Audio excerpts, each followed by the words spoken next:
sukses sejati hanya bagi yang hidup kudus. Siapa yang setuju, beri tepuk tangan yang baik bagi dia. Haleluya. Ya. Dan saya yakinkan saudara, sudah pasti ini adalah kita meniru Tuhan. Ya, Tuhan Yesus berfirman, jadilah kamu suci, jadilah kamu kudus, seperti Bapamu yang di sorga kudus adanya. Lain waktu Tuhan berkata, kalau kamu tidak ada kekudusan, kamu tidak bisa memandang Allah. Artinya tidak masuk sorga. Ya saudara, jadi orang Kristen sampai sekian puluh tahun, banyak tapi tidak masuk sorga. Ya saudara, bukan cuma nyesel, tetapi sudah terlambat. Ya saudara, dan saat ini saya akan masuk pada bagian yang istimewa. Ya saudara, lebih dahulu kita akan membuka Alkitab kita pada ayat yang panjang, 1 Timotius pasal yang ke-6, ayat yang ke-17 sampai 21. Ya saudara, saya mau membatasi 1-2 ayat tetapi tidak bisa. Ini ada gandeng rentengnya semua ya. Ayat 17 sampai 21. Mari kita akan baca dari Alkitab kita. 1, 2. Peringatkanlah kepada orang-orang kaya di dunia ini, agar mereka jangan tinggi hati dan jangan berharap pada sesuatu yang tak tentu seperti kekayaan. Melainkan pada Allah yang dalam kekayaannya memberikan kepada kita segala sesuatu untuk dinikmati. Peringatkanlah agar mereka itu berbuat baik, menjadi kaya dalam kebajikan, suka memberi dan membagi, dan dengan demikian mengumpulkan suatu harta sebagai dasar yang baik bagi dirinya di waktu yang akan datang untuk mencapai hidup yang sebenarnya. Hai Timotius, peliharalah apa yang telah dipercayakan kepadamu. Hindarilah omongan yang kosong dan yang tidak suci, dan pertentangan-pertentangan yang berasal dari apa yang disebut pengetahuan. Karena ada beberapa orang yang mengajarkannya, dan dengan demikian telah menyimpang dari iman kasih karunia menyertai kamu. Amin. Saudara, ini adalah pelajaran yang luar biasa. Saudara, saya merasa bahwa saya bisa berkhotbah 2 bulan atau 3 bulan dari ayat-ayat ini yang intisarinya seperti ini. Ya, ayat 17 sampai dengan ayat yang ke-21. Saudara, dan saya memberi judul pada ayat-ayat ini adalah aspek hidup kudus. Ya, aspek hidup kudus. Aspek adalah bagian yang integral dari sesuatu subjek dan sesuatu objek. Jadi aspek ini adalah bagiannya yang membentuk adanya sesuatu yang utuh. Hidup saya dan hidup saudara ada beberapa aspek. Umpamanya aspek keuangan, aspek hiburan, aspek kesehatan, ya saudara, aspek pendidikan bagi anak-anak kita, aspek tabungan untuk hari tua. Saudara, itu aspek yang membangun satu keutuhan, ya, satu objek atau satu subjek, yaitu hidup. Saudara, jadi orang hidup itu ada di dalam beberapa macam aspek. Dan kalau ada beberapa aspek yang penting, yang vital, saudara, dia runtuh ataupun dia tidak berhasil, maka hidup ini dikatakan hidup yang gagal.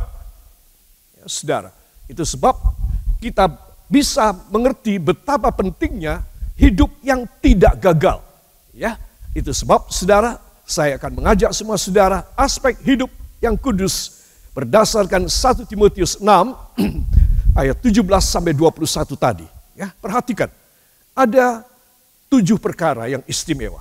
1 dan 2. Nomor 1. Janganlah orang kaya tinggi hati atau sombong dengan kekayaannya. Ya, saudara, tadi kita sudah baca ayat 17. Orang yang kudus tidak sombong karena kekayaan. Saudara. Jadi orang belum kaya tetapi sudah sombong, ya dia sudah tidak kudus. Itu sebab orang yang kaya yang tidak sombong itulah orang yang hidup kudus. Ya saudara, jadi saudara mesti tahu hidup kudus itu tidak hanya menyangkut mengenai soal seksualitas, moralitas, atau etika, atau unggah-ungguh. Tetapi hidup kudus itu ada 6 aspek. Nanti kita akan lihat, ya saudara. Jadi yang nomor 1 adalah tidak sombong karena kekayaan. Saudara, kita tahu kata sombong ini gawat sekali di hadirat Allah. Karena Allah melawan orang sombong. Ya saudara, dan itu sudah gak ada ampun deh. Kalau seseorang dia dilawan oleh Tuhan, ya bagaimana dia mau mempertahankan hidupnya. Bagaimana dia bisa melangsungkan hidupnya dengan nyaman, dengan damai sejahtera. Allah melawan dia. Itu sebab aspek pertama adalah kesombongan. Dan banyak anak-anak Tuhan belum kaya, sudah sombong. Saudara, saya perlu menegaskan, Anda hidup tidak kudus. Orang yang hidup kudus adalah orang itu baik dia miskin, cukupan atau kaya, dia tidak sombong. Kalau saudara ingin dipercayai banyak berkat, saudara harus rendah hati. Allah melawan orang yang sombong. Ya saudara, saya perlu memperingatkan hal ini. Saya tidak ingin jemaat yang saya layani dengan segenap hati saya, dengan air mata, dengan segenap perjuangan, saudara, mengalami perlawanan dari Allah. Ada keluarga yang dimusuhi oleh Tuhan. Ada orang yang dimusuhi oleh Tuhan. Ada pelayan sidang yang dimusuhi oleh Tuhan. Repot kan? Saudara mau apa kalau dimusuhi oleh Tuhan?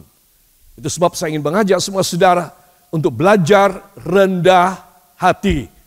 Karena sombong adalah sama dengan orang tidak kudus.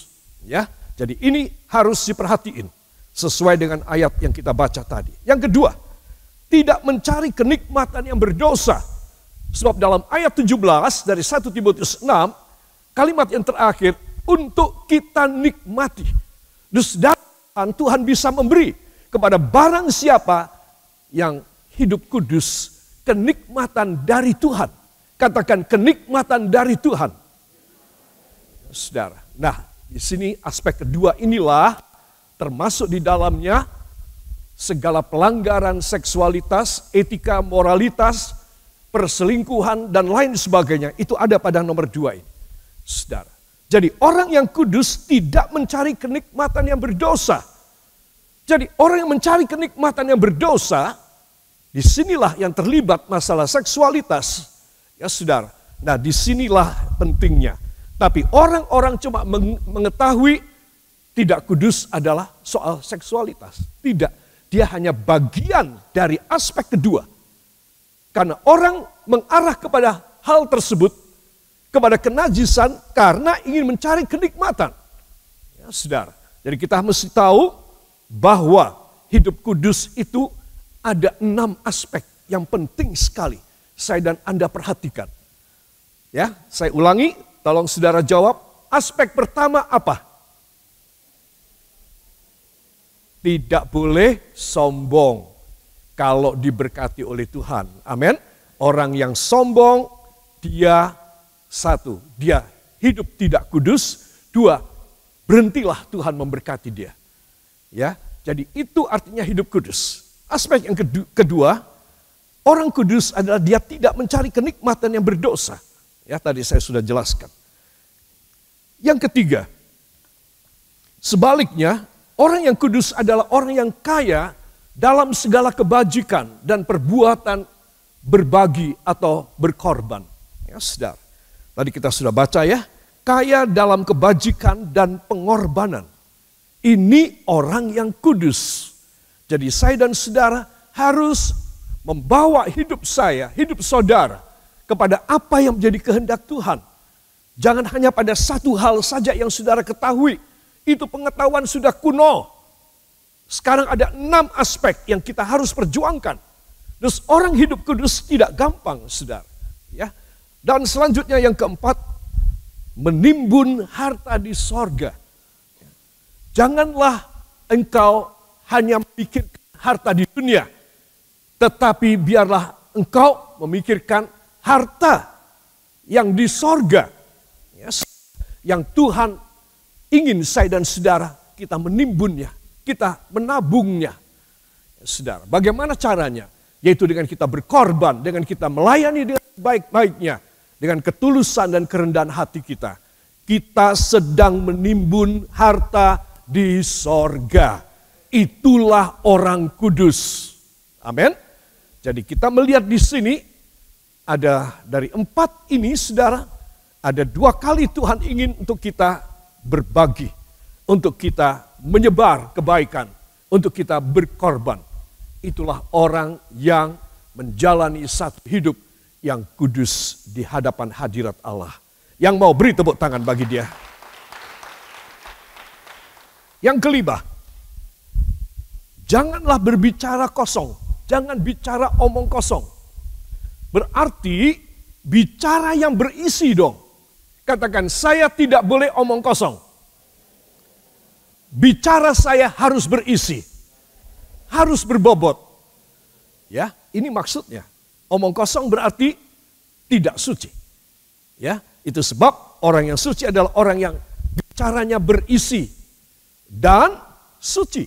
Jangan kamu omong kosong dan perkataan-perkataan yang tidak suci. Itu tadi kalimat yang kita baca. Ayat yang ke-20, ya. Jadi jangan omong kosong. Omong kosong kita tahu bohong.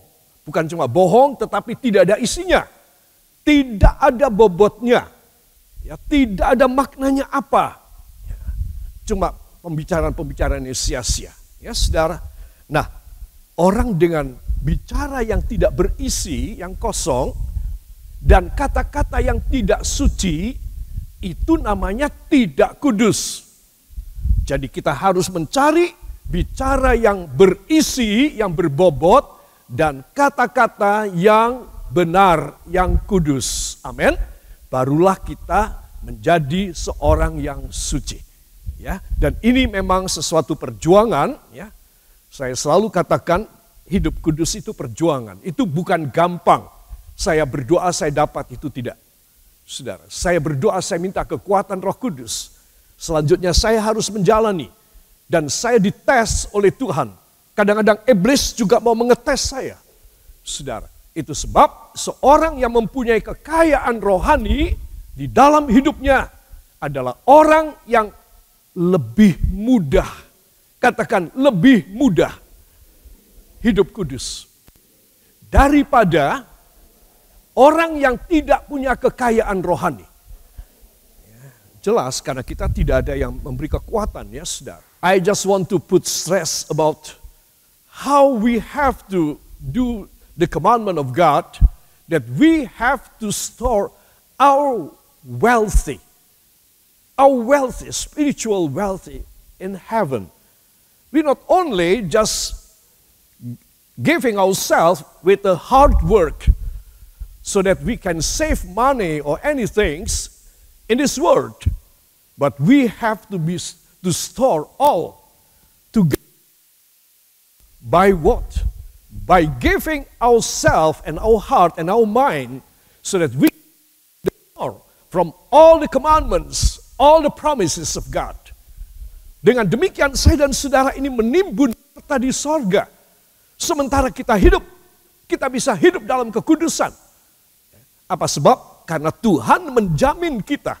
Ya, di sini masalahnya adalah penting sekali. Hal yang keenam, tidak menyimpang dari iman. Ya, saudara, ayat 21.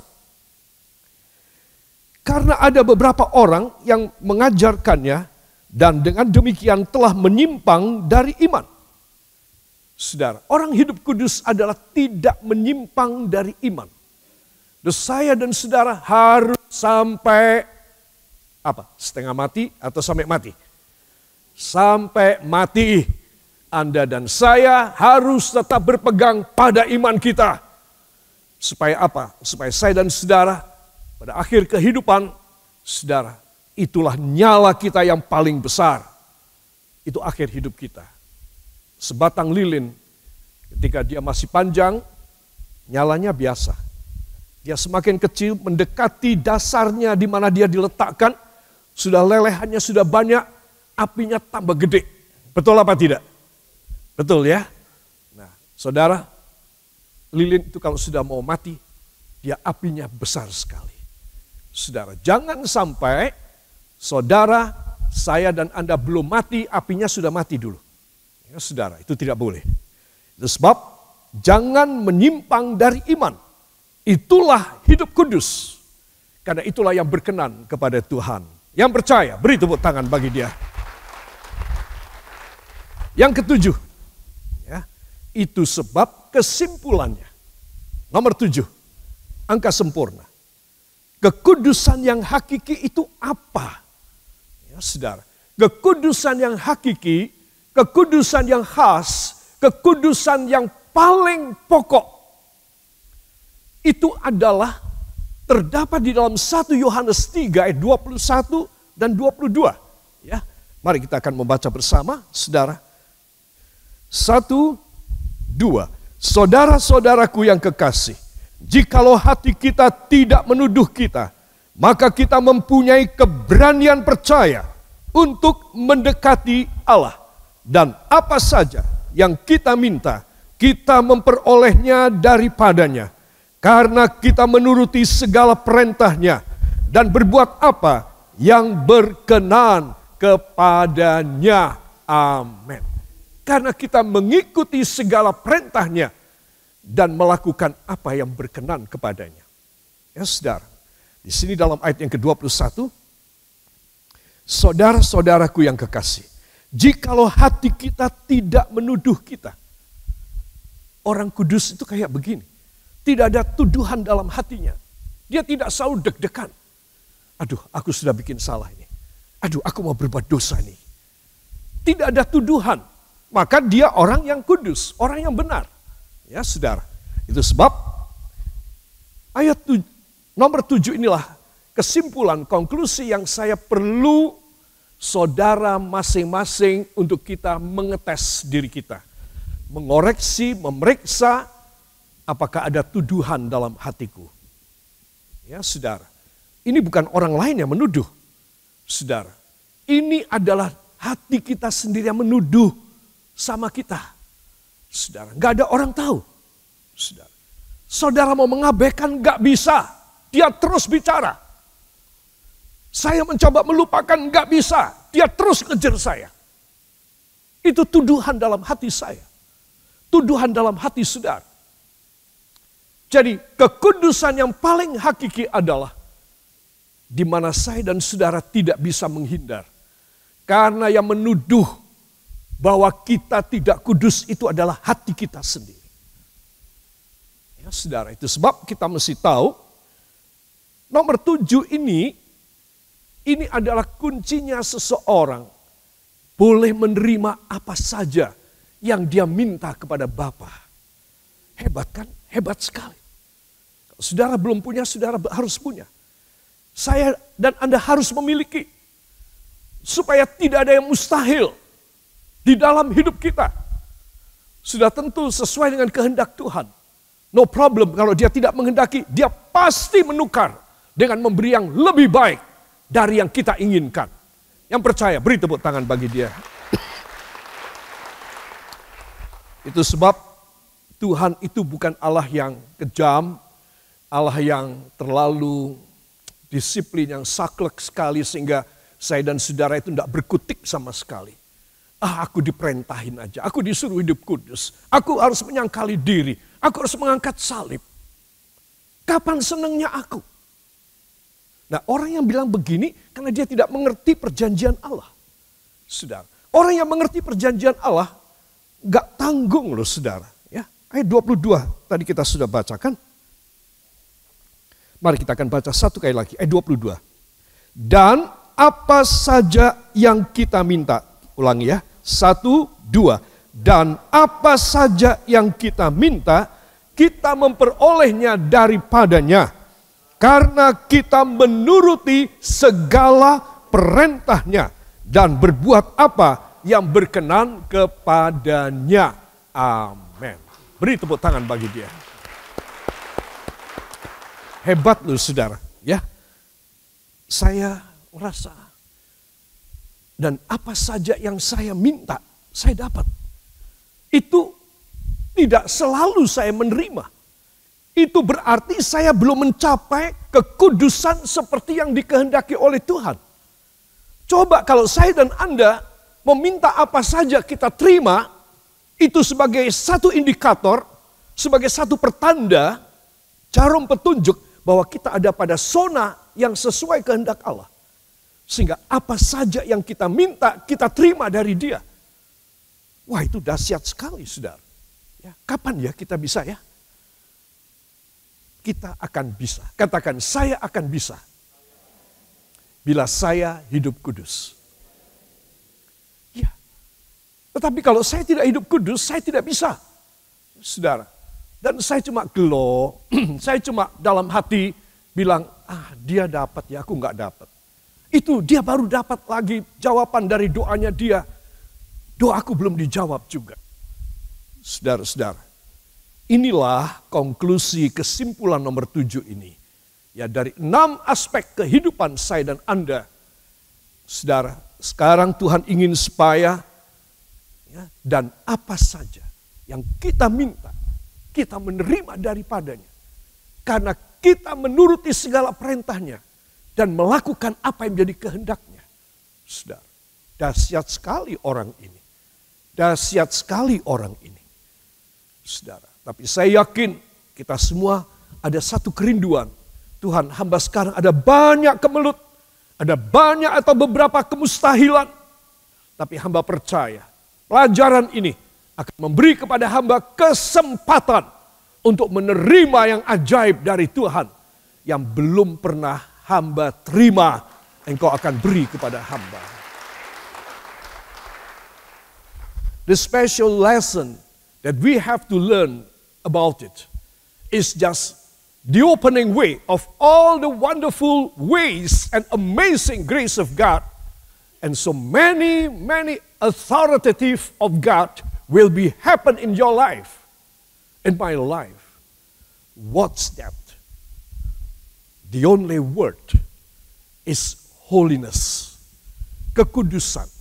Saudara, itulah yang membuat semuanya ya, yang akan mengubah semua penderitaan saya dan Anda, kemustahilan kita, ketidakmungkinan kita.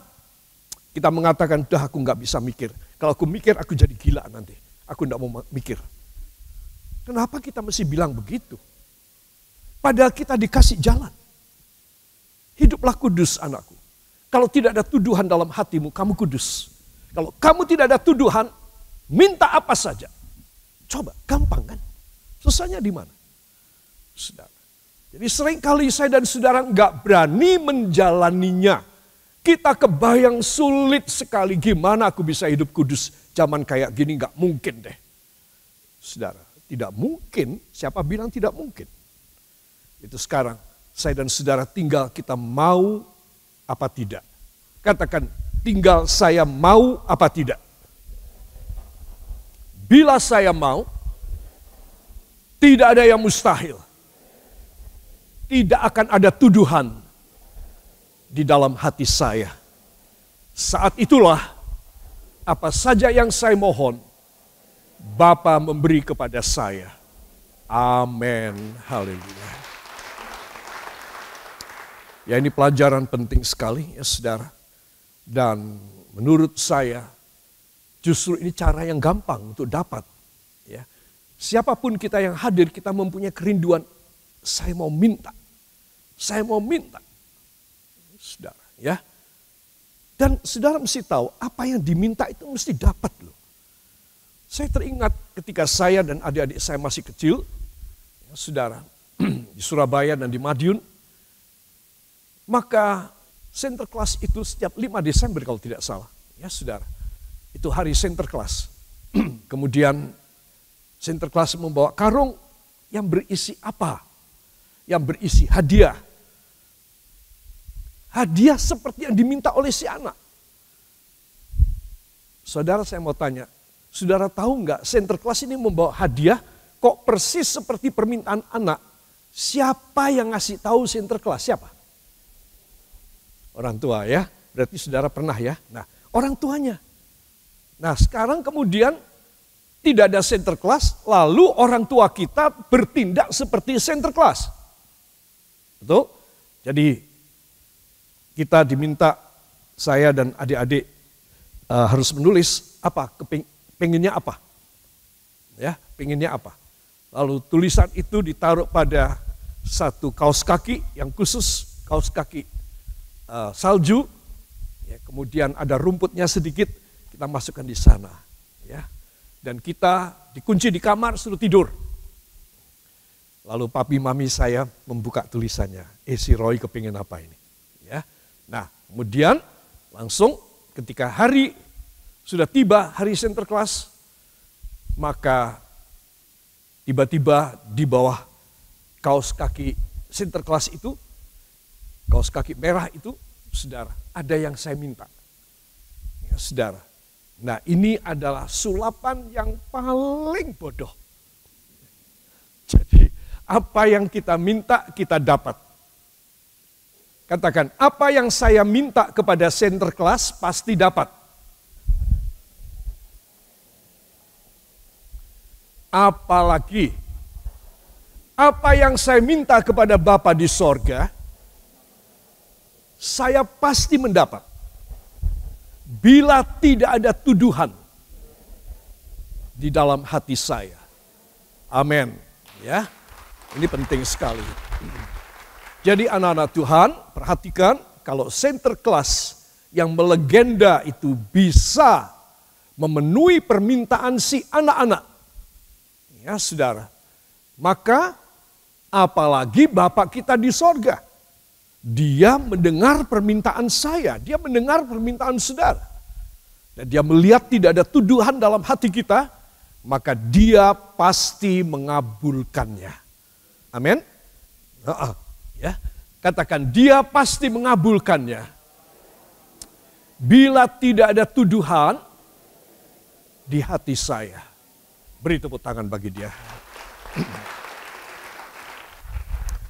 Para kekasih, saya akan tutup di sini. Tuduhan hati dan keberanian hati. Ya, ini tadi yang kita baca dari 1 Yohanes 3 ayat 21 dan 22 ya saudara. Nah, kita akan baca sekali lagi ya. 1, 2. Saudara-saudaraku yang kekasih, jikalau hati kita tidak menuduh kita, maka kita mempunyai keberanian percaya untuk mendekati Allah. Ya. Dan apa saja yang kita minta, kita memperolehnya daripadanya. Karena kita menuruti segala perintahnya dan berbuat apa yang berkenan kepadanya. Beri tepuk tangan bagi dia. Hebat ya saudara, kok rasanya gampang sekali ya Tuhan, Engkau berjanji. Ini gak main-main loh Tuhan, kalau hamba minta sesuatu yang gak masuk akal bagaimana Tuhan.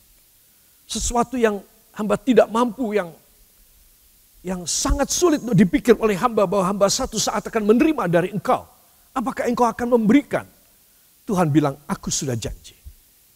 Kalau tidak ada tuduhan dalam hatimu, aku akan memenuhi, memberi yang terbaik. Saudara. Coba kurang apa? Tuhan itu kurang apa sama saya? Sama saudara kurang apa? Cuma kitanya yang tidak beres. Iya enggak? Kalau saya dan Anda beres, maka perjanjian Allah itu mudah terjadi di dalam hidup kita. Katakan, angkat tangan saudara, taruh tangan kiri pada jantung. Katakan bersama saya, ya Allah Roh Kudus, ajarilah hamba untuk teliti pada kata hati hamba. Supaya hamba tidak melawan kepadamu. Tidak muncul tuduhan-tuduhan. Sehingga dengan demikian, hidup hamba luar biasa.